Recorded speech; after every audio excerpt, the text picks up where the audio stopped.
Spring thaws here, and the snow is melting rapidly. Um, I know national news hasn't said much on it yet, but the folks back home in Nebraska, uh, my heart goes out to you because, in case people aren't familiar, they got it in a bad way. Eastern half of Nebraska is pretty much flooded. I think last I heard they evacuated 20 to 23 towns, around 60,000 people. There's dams that are out, there's roads that are out, bridges are out. And then the western half of the state just got done with a blizzard. So once that starts thawing, it's all going to head east. Same thing goes in South Dakota. Sioux Falls was flooding, and the western half of the state was buried in another blizzard, so that's all going to run this way as well. So if y'all mind keeping them in your thoughts, I'd appreciate it. But aside from that, I wanted to take a minute and do a video based off of something that Hidden Hollow Loft started, so if you want to check them out. And what his deal is his video was on pigeons, and I'm going to expand a little here even though I'm going to talk about pigeons. What he wants to do is he wants to tag people and have them tell why they got into birds in the first place. So I don't remember how many people he said to tag, but I'm going to tag Jesse the Chicken Man and Springer's Birds. So you two tell us why you're in, and I'm just trying to tag people that I know that post videos regular, so please don't take offense.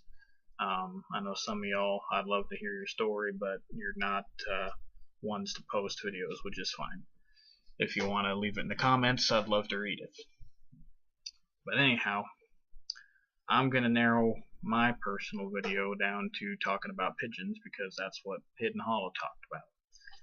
So, when I was a kid, I used to catch feral pigeons, barn pigeons, and what I'd do is I'd go up in the grain bin at night with the spotlight and fishing net, and I'd pull the door shut so they couldn't escape, and you flash them with the light, excuse me, and they couldn't see where they were flying. They'd kind of land in the corn and you'd catch them with the net. And also at the time I was learning how to hunt and shoot, and I had a couple pellet guns and stuff, and there was a few doves that I had winged, and I was taking care of them too, trying to nurse them back to health. So that's where I got my start. I kept them in rabbit cages. It was a very low budget operation. Well, then my dad saw that I was liking the pigeons, so he went and talked to an old man that he used to get birds from when he was a kid. And this guy was in very poor health at the time. He was a very old man. And my dad and him made an arrangement, so I brought him up a young group of Easter egg chickens so that he could have the blue eggs and have something to look out of his windows.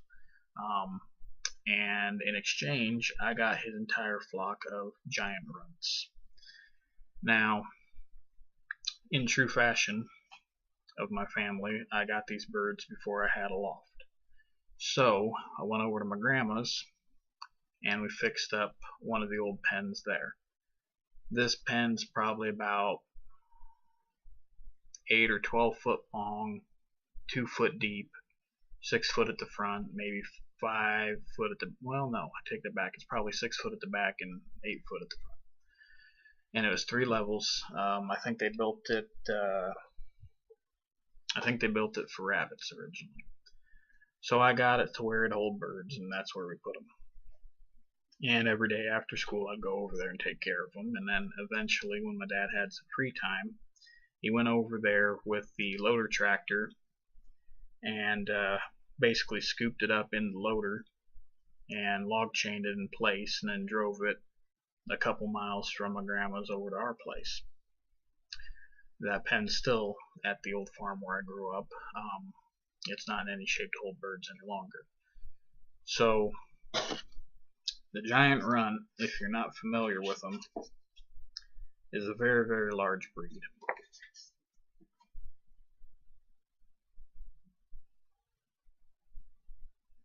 Now it's hard to tell in that picture just how large they are, but this is the most of the flock when I brought them home.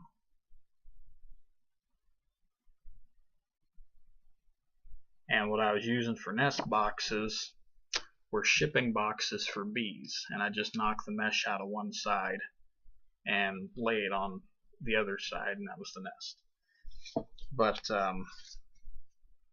here's a couple pictures where you can see how big these birds get. There's a mostly white colored giant runt standing next to a pair of melanistic pheasants. And then here's two more runts. There's a juvenile Polish rooster and two young melanistic pheasants and two young guineas in the background. And that was one of my favorite breeds. I didn't have a whole lot of luck raising them. I didn't really know what I was doing.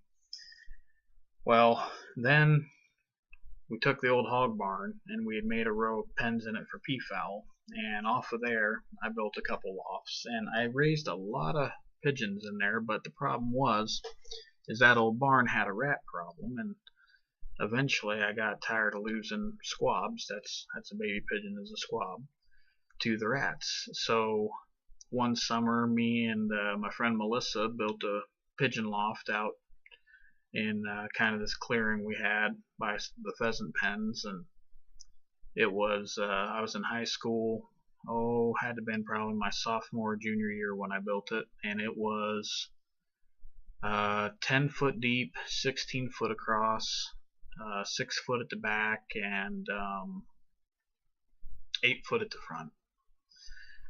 Just slant roof. So I moved all my pigeons in there. Now by that time I didn't have very many pigeons left. I'd kind of cut back, and the runts I had a lot of problem with fighting, because again I didn't know what I was doing, and I'd get a bird that was blind in an eye, or something, and their large size, I'd get crushed eggs or crushed squabs, things like that. So by that point I was out of the runts. But here's some pictures here's a pair of white-winged archangels that were in the barn loft, and here's a picture of the new loft I had built. Now the way that I designed it was so that you see how there's kind of those gaps in there. Well, I made these little slide out walls so that I could turn any of that I wanted in any spot into a nest. And I don't know why, but I couldn't raise pigeons in that loft to save my life. I don't know if I had the wrong mix of breeds, or maybe there was something in the wood, because all those roosts were made out of pallet board. Whatever the case, I just could not raise pigeons in that loft, and eventually I got out of pigeons altogether. Once I went to college, I had to cut down and that kind of thing. So in this picture here, there's a fantail, a pair of yellow Saxon powders, and a pair of Saints. And I want to get back into pigeons. I really do. With the injury and everything, I haven't had the time or anything to build a loft. I had that pair of Lahores that I bought last fall. While I was gone on a trip, one got out and got killed by a hawk, and the other one, being the only pigeon, didn't stay warm enough once it got cold out, and we lost it, unfortunately. So other than that, I just want to show you some photos and kind of take a trip down memory lane a little bit here. So here's another shot of my runts, and there's a light bronze white wing archangel in the background. That's in the barn.